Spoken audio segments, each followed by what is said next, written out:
मिताली एक गरीब माँ बाप की बेटी थी। उसके पिताजी रमेश मिट्टी के दिए और बर्तन बनाकर बेचते थे, लेकिन बाजार में आए नए नए उत्पादों ने उनका सारा काम धाम चौपट कर दिया था। लेकिन मिताली अलग ही धुन में व्यस्त थी। वह तो मिट्टी से शिव जी की मूर्तियां बनाती रहती। मिताली की शादी की उम्र हो चुकी थी। रमेश बोला, क्या करूं?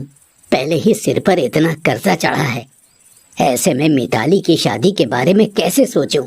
सही समय पर ब्याही ना गई तो समाज में बदनामी हो जाएगी।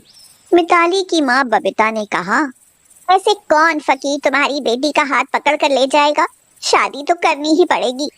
तो रमेश बोला, लगता है कर्ज लेकर शादी की तो बाल बाल कर्ज में डूब जाएगा। इससे तो जहर खाकर मर जाऊं तो ठीक। आप ही क्यों, हम दोनों ही जहर खा लेते हैं, फिर सारी चिंता खत्म। जी तो चाहता है कि उसे संसार की सारी खुशियां दूं, मगर ये गरीबी। मिताली पीछे खड़ी उनकी बातें सुन रही थी।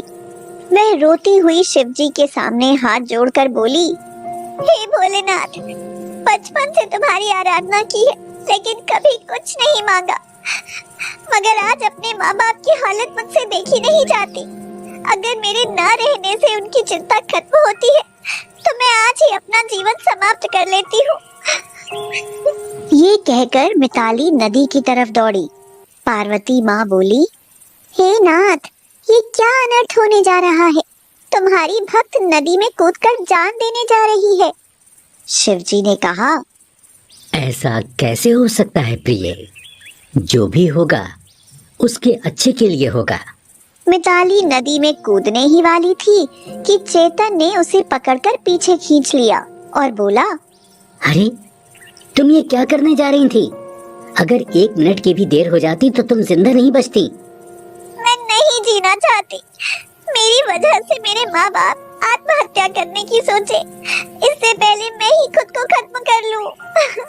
होश में आओ और मुझे बताओ कि क्या बात है। मिताली ने चेतन को सारी बात बताई। अब रोना बंद करो और ये बताओ कि क्या मुझसे शादी करोगी? अरे ये क्या कह रहे हो आप? देखो, मेरी माँ को कैंसर है। वो कुछ ही दिनों की मेहमान है। मरने से पहले वो मेरी शादी होते देखना चाहती हैं। मैं चाहता हूँ कि जब तक मेरी माँ जिंदा है तब तक तुम मेरी पत्नी बनकर रहो, और उसके बाद जैसा तुम चाहो। मिताली सोच में पड़ गई, लेकिन अपने माँ बाप की चिंता खत्म करने का इससे अच्छा और कोई तरीका नहीं था। ये सोचकर उसने हाँ कर दी। चेतन ने मिताली के माँ बाप से शादी की बात करी और बिना किसी दान दहेज के मिताली से शादी कर ली। चेतन 2 भाई थे। बड़े भाई की पहले ही शादी हो चुकी थी, मगर उसकी पत्नी कामना बहुत ही चालाक थी। चेतन की माँ सीमा बोली, बहू तुम आ गई, अब मैं चैन से मर सकूंगी। माँ जी, ऐसा मत बोलिए, भोलेनाथ आपको कुछ नहीं होने देंगे। तो कामना बोली, अब तुम्हारे भोलेनाथ भी क्या करेंगे, रोग ही ऐसा लगा है। दीदी, मेरे भोलेनाथ कभी कुछ बुरा नहीं होने देंगे।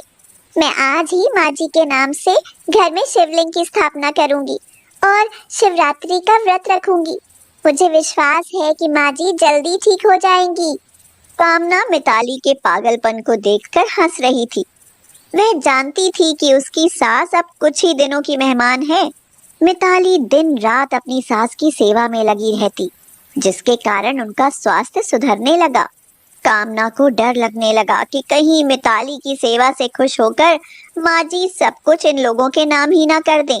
अरे कामना, आज इतनी परेशान सी क्यों बैठी हो? सब ठीक तो है?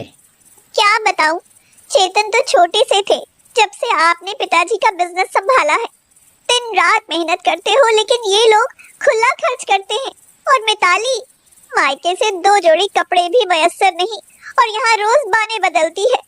एक मैं हूँ जो दिन रात नौकरानी की तरह काम में लगी रहती हूँ, क्योंकि मालिक तो ये दोनों हैं। ये क्या कह रही हो कामना? सही कह रही हूँ। एक दिन दोनों सब हड़प लेंगे और हम सड़क पर आ जाएंगे। ऐसा कभी नहीं होगा।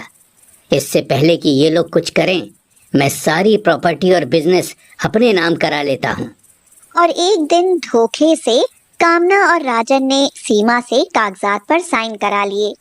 मिताली बोली, चेतन, मुझे लगता है कि माँ जी के स्वास्थ्य में बहुत सुधार है, इसलिए मैं चाहती हूँ कि इस बार हम माँ जी के लिए महाशिवरात्रि का व्रत रखें। मिताली, माँ के लिए तुम्हारा सेवा भाव देखकर मैं बहुत खुश हूँ। आप शिवरात्रि की तैयारी करो और बाजार से सामान लाकर दे दो। कल है शिवरात्रि, मुझे प्रसाद बनाना है। कैसी शिवरात्रि और कैसा प्रसाद? पैसे पेड़ पर नहीं लगते कि जब मर्जी झाड़ लो। बहुत हुए खर्चे, अब कोई बेफजूली का खर्चा नहीं होगा। हाँ, लेकिन दीदी, बेफजूल कैसा? शिवरात्रि पर प्रसाद तो बनाना ही पड़ेगा। हाँ, नहीं बनेगा। भाभी, तुम मिताली को ऐसे कैसे मना कर सकती हो? ये घर इसका भी इतना है जितना आपका। चेतन, अगर बात बराबरी की है तो ये सब हमारा है, तुम्हारा यहाँ कुछ नहीं। विश्वास ना हो तो ये देख लो वसीयत, माँ ने सब कुछ हमारे नाम कर दिया है। चेतन और मिताली हैरानी से देखने लगे। सीमा भी इस बात से अनजान थी। ये शिव जी की पूजा पाखंड करने हैं तो इस घर में नहीं, यहाँ से चले जाओ और फिर जहाँ मर्जी वहाँ रहना। चलो मिताली, अब हम यहाँ कैसे रह सकते हैं? मिताली ने मंदिर से शिव जी की तस्वीर उठाई और सीमा को लेकर वहाँ से चल दिए, लेकिन रहने के लिए कोई ठिकाना न था। शाम हो चुकी थी। चलते हुए वो एक नदी किनारे पहुँचे जहाँ शिव जी का एक प्राचीन मंदिर था। चेतन ने कहा, मिताली, आज रात यहीं काट लेते हैं, सुबह कोई ना कोई इंतजाम हो ही जाएगा। जैसा आपको ठीक लगे चेतन। बहू, तुमने मेरी इतनी सेवा करी, लेकिन कामना और राजा ने तुमसे सब छीन लिया। देखना, इसका अंजाम बहुत बुरा होगा। माँ जी, भोलेनाथ करें उनके साथ सब अच्छा हो, आखिर हैं तो वो अपने ही। अभी तो हमें ये सोचना है कि शिवरात्रि कैसे मनाई जाए। मिताली ने नदी से बालू निकाली और शिवलिंग बनाया और नदी किनारे नहाकर मंदिर से कुछ भांग के पत्ते और फूल तोड़े। फिर उसने शिवजी की पूजा की। लोग मंदिर में प्रसाद चढ़ाने आ रहे थे। कुछ लोगों ने उनको भी प्रसाद दिया, जिसे खाकर उन्होंने व्रत पूरा किया। सीमा बोली, हे भोलेनाथ, मेरी गरीब बहू की शिवरात्रि से प्रसन्न होकर इसकी मुराद पूरी करना। तभी वहां राजन आया और बोला, तुम लोगों को मैं सुबह से ढूंढ रहा था, किसी ने बताया कि तुम यहाँ हो। जल्दी घर चलो, तुम्हारे घर से निकलते ही कामना की तबीयत खराब हो गई। जेठ जी, क्या हुआ दीदी को? उसे कोढ़ हो गया है, थोड़ी देर में ही उसके शरीर पर जख्म बन गए, वो बुरी तरह छटपटा रही है। मिताली सबके साथ वहां बिना देर किए दौड़ी। देखा तो कामना दर्द के मारे बुरी तरह चिल्ला रही थी। एक ही दिन में ये क्या हो गया दीदी? अये, अये, अये, ये मेरे बुरे कर्मों का फल है। हमने धोखे से तुमसे सब छीन लिया और तुम लोगों को घर से बाहर कर दिया। तुम्हारा तो आज शिवरात्रि का व्रत था ना, तो शायद तुम्हारे शिवजी ने ही मुझे ये दंड देकर मेरे गुनाहों का एहसास कराया है। मैंने वसीयत के कागज फाड़ दिए हैं, अब ये सब तुम्हारा है। मैं दिल पर गुनाहों का बोझ लेकर नहीं मरना चाहती। तुम्हें कुछ नहीं होगा दीदी। मिताली ओम नमः शिवाय जपने लगी। तभी वहां साक्षात शिवजी प्रकट हुए और बोले, पुत्री, मैं तुमसे बहुत प्रसन्न हूँ, मगर कामना को सही मार्ग दिखाने के लिए मुझे ये कष्ट देना पड़ा।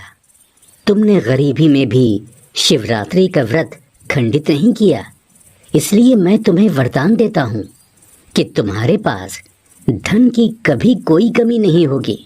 तुम खूब दान और भंडारे करोगी, तुम्हारे नाम का यश होगा। ये कहकर शिवजी अंतर्ध्यान हो गए। कामना और सीमा भी ठीक हो गईं।